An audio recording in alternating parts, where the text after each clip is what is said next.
Hey, welcome back to my channel. We're in a bit of a different location today because the loft is having a little bit of a remodel.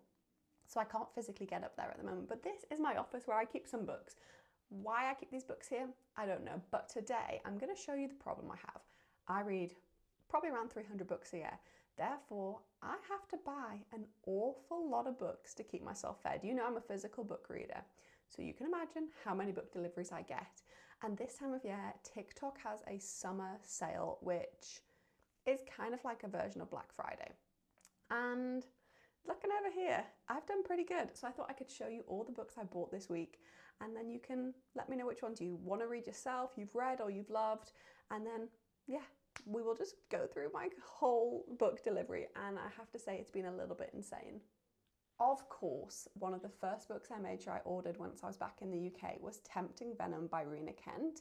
I'm about to dive into this one. It is the third book in the Vipers series. So you've had Beautiful Venom and can't remember the second one's name. Let me have a look. Let's have a little nosy. Sweet Venom.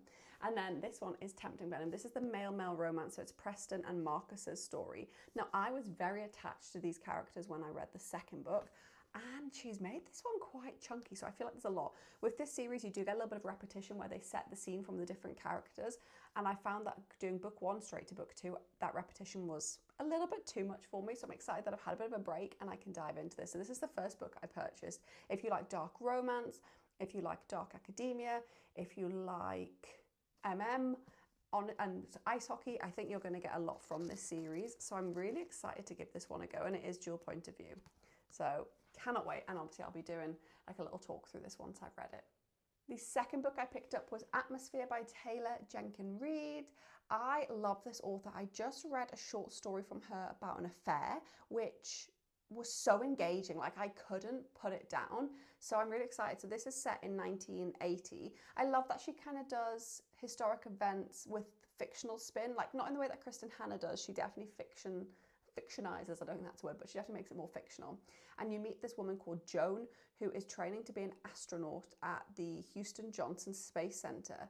And obviously I think Joan is going to be the first female astronaut. I could be wrong, but I just know with Taylor, it's going to destroy me. It's going to destroy me. It did come with a little atmosphere sticker as well, which was so cute. So yeah, I'm excited to give this one a read.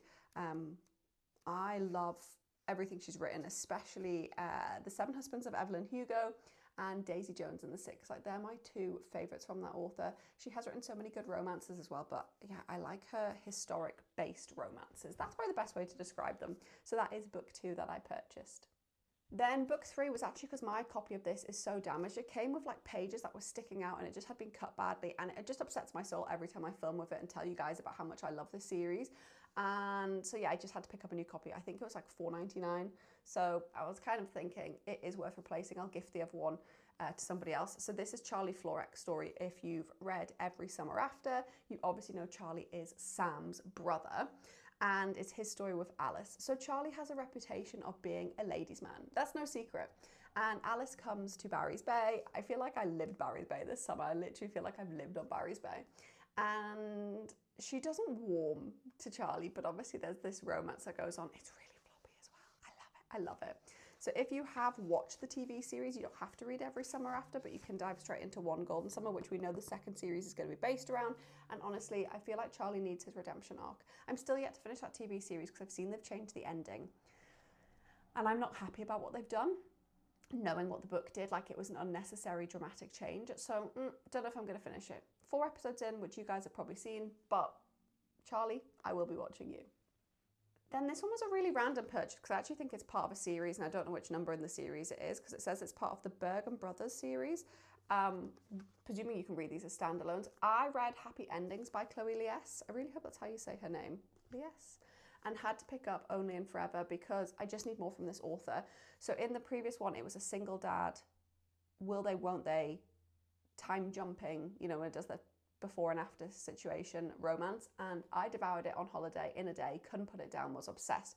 So this is Tallulah and Viggo's story, and Tallulah has writer's block, so she is a thriller author, and Viggo owns a romance store, and he says to her, come work in my romance store, and she's hoping that she can kind of work on her thriller subplot. But I'm going to guess there's going to be some romantic element. I just really like her writing style. I found it super easy to read, and I think when you're reading romance in summer, they can get a little bit repetitive.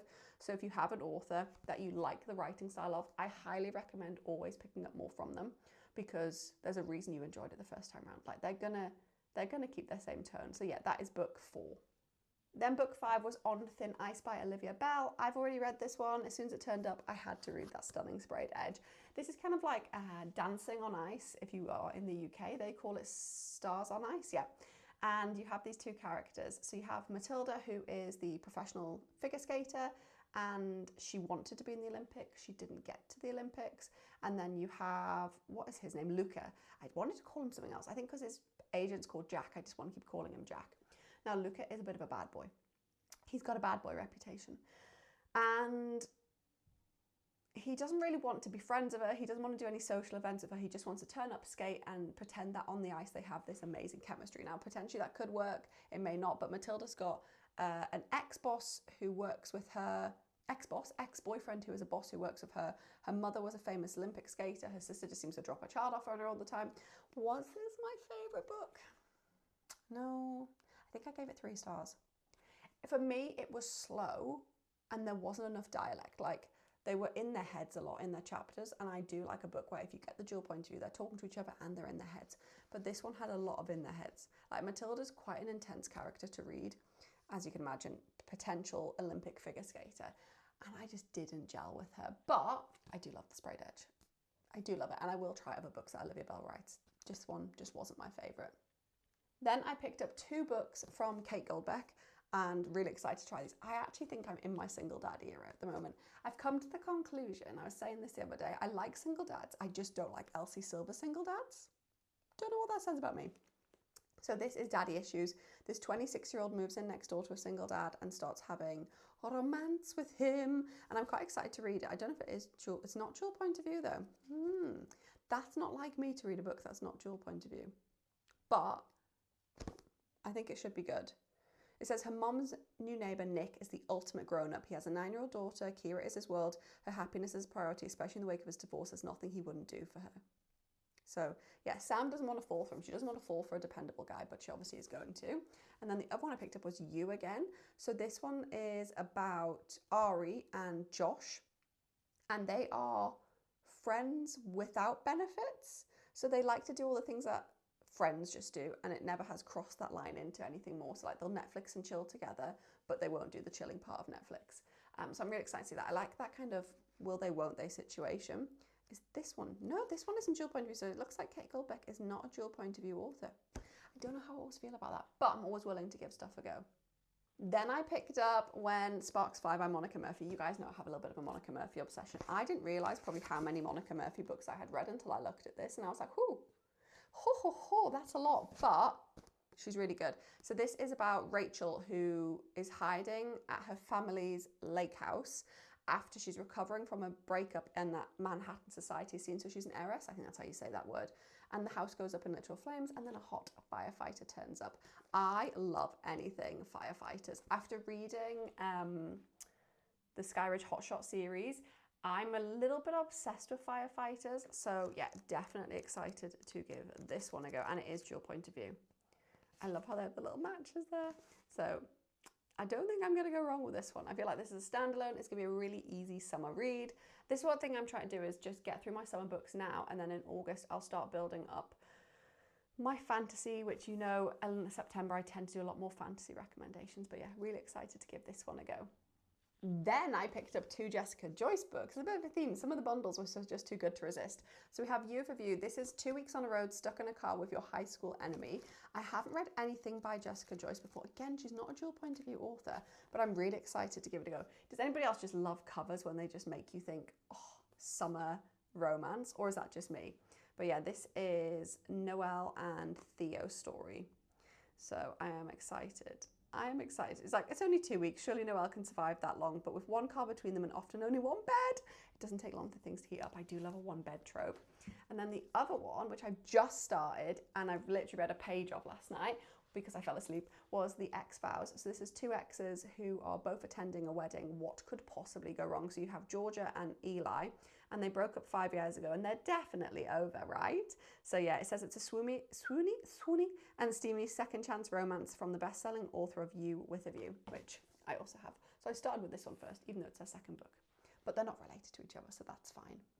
Then is it summer without a Paige Toon book? I just don't think it is. I'm a massive Paige Toon fan. Every year I'll pick up one of her books. This one is Grace and Jackson. So Grace has loved Jackson from afar since she was 15. They've always been childhood friends, but they've never been more.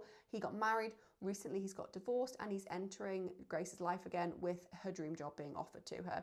And of course he's newly single. Now, is this the time they are going to cross that boundary? Now, the one thing I actually love about Paige Toon is she actually isn't a dual point of view author, but I love her. There's not many authors I think can pull off not showing me what the man is thinking in their head, and Paige Toon does it so well. She does it really well. The one that always sticks out to me was Seven Summers. I think it's called Seven Summers. Yeah. And I absolutely adored that one. So I definitely recommend adding that one to your TBR as well if you haven't read anything Paige Toon. I know Penguin have a 4-book bundle, can't speak today, can I, Mills? That has some really good discounts on it, so I would recommend grabbing that. Then you're going to be like, Mills, what is wrong with you? I picked this book up simply because the cover is pink. So this is The Manual for Good Wives by Lola Jane. Do I know anything about this book? No. And this is when you realise I have a little bit of a book buying problem. If I just like the cover of a book, I think I can tell if I'm going to like a book or not. So it says, to the world, Mrs. Copperfield is the epitome of Victorian propriety. And I love historical fiction. Exemplary society lady who writes a weekly column advising young ladies on how to prepare themselves for marriage and be better wives. Only Adeline has never been a good wife or mother. She has no claim to the Copperfield name, and she is not an English lady. So I'm very excited to read this. I love it if there's any kind of history. It's dual point of view as well. Any kind of historic influence. It looks so good. It looks so good. So I'm definitely excited to give this one a go. And I think sometimes you've just got to pick books up that maybe you wouldn't necessarily have been recommended to you and step outside that comfort zone. I've noticed since I've started doing TikTok, I do that a lot more because I've got to find recommendations for you guys that you haven't seen. So I've got to push my own boundary. I haven't been counting, but then book 13 and 14 are 2 books by B.K. Borison. You have First Time Caller and Now Back to You. I am not the biggest B.K. Borison fan. I actually love their writing style. I just think sometimes their concepts are a little bit wild. But everybody has told me that if you're going to read B.K. Borison, these are the 2 books you need to read. So this is about Aidan Valentine. He's fallen out of love with love, which as the host of Baltimore's romantic hotline Heartstrings, it's a bit of a problem. And then a young girl calls into the station asking for dating advice for her mother, Lucy. The interview goes viral, thrusting Aidan and Heartstrings into the limelight. So I'm really excited to give this a go. I read last year Good Spirits, just couldn't get my head around this person falling in love with a 100-year-old ghost. But everyone's told me, so I picked them both up. I know there's a 3rd book coming out. I'm pretty sure I've seen there's going to be maybe a film or a screen adaptation of this, so we'll give it a chance. Book 15 I have read as well. It was so good. This is, it says guilty. No, it does say it the right round. Guilty or not guilty. This is dissection of A Murder by Joe Murray, who is actually from Teesside, so in the northeast where I'm from. So the book was set in Newcastle, which I absolutely loved the setting of it. It's about a man who has been found standing over a very prominent lawyer's body, or a judge's body. I think he's a judge. And obviously he's been blamed for murder. And he finds himself in a situation where his defense lawyer isn't trying to get people to believe he hasn't murdered them. They're just trying to get people to like him. She kind of has this theory that you don't have to prove he hasn't murdered, you just have to prove that he's likable. The problem is her husband is the prosecution lawyer, and there's also this character called Character X, who their story starts to get shown a little bit more in this, and you can't work out where it's going till the end, and the ending was amazing. This was a 5-star read for me. I picked this up from Pam Macmillan, and it was absolutely amazing. I've really been back into crime after reading that Shari LaPena book last month. I feel like crime and thriller and a court case, everything you could want in a book. Then my special edition of Daggermouth is stuck in the loft, so I cannot show it to you, but this is my influencer edition because my quote is in this book. Daggermouth came with an international sprayed edge. It was recently published, and of course I had to pick that one up from the TikTok shop. It was a UK exclusive, you can only get it there, so of course I had to pick it up. This is dystopian romance done at its finest. I don't want to say too much because I think people should go into this knowing as least as possible, because that's how I did it. But you've got this girl who's trying to bring power down from in the inside, and there's like a fake forced marriage situation. I am going to be doing, oh no, by the time this video goes out, I think I will have done a reread of this and probably given it 5 stars again. I'll let you know. Then book 16 is Seek the Traitor's Son by Veronica Roth. I'm a huge Veronica Roth fan. I was brought up on Veronica Roth, and this sprayed edge is just too pretty. It also has a really pretty end paper. Do I know anything about this book? No. Did I pick it up because it was Veronica Roth? Yes. So it says the daughter of a bounty hunter, the night sworn to protect her, and the prophecy that destroys their lives. I think it's meant to be dystopian fantasy, but I could be wrong. But I'm really excited to read this. And there's a map. There's a map. Every time I've read a Veronica Roth book in the past, I have been obsessed with her. And yeah, really, really excited to give this a go. I think this is more in the adult space than what I've read from her previously. But we will give it a go. We will give it a go. The Divergent series changed me when I was a teen. It made me fall in love with dystopian so much, so I am very excited, and it's such a pretty addition for the shelves. I need to find a place to put my hardbacks that are pretty like this, because I don't really have a place, and in the office they wouldn't really fit, but we're going to work out somewhere. And then last but by no means least, we picked up Almost Life as well. I'm saying we, it was me. It's just me. I think this is set in historical France, like not that far back, but I just thought, yeah, and it's got strawberries. So it says, Erica and Laurie meet on the steps of the Sacre-Cœur in Paris, 1978. It's not that historical, but I technically wasn't alive then. Erica is a student relishing her first summer abroad before beginning university at home in England. Laurie is studying for her PhD and drinking and smoking far too much and sleeping with a married woman. The moment they meet, the spark is undeniable, but their encounter turns into far more than a summer of love. It's the beginning of a relationship that will define their lives and every decision they have yet to make, spanning cities, decades, and the heartbreak. Fate brings them within touching distance again and again, but will they be brave enough to seize the life they truly want? Now, is it your point of view? Let's see. Chapters are long. I'm not a big fan of long chapters. Don't know what you guys think of it, but I love a short chapter. Wow, these chapters are long. Is there even chapters? I don't think there's even chapters in. Chapter 8. Okay, you're on to page 200 by the time you get to chapter 8. That's wild. Don't know how I feel about that. Kind of would like to have known that before I bought it. So yeah, did I go crazy buying lots of books this week? Yes. But do I need to? Yes. Let me know what you've been buying this week, and if you've read any of these, let me know what you think in the comments. Make sure you subscribe and turn on notifications so you're notified when I post in the future, and see you all next week on Sunday.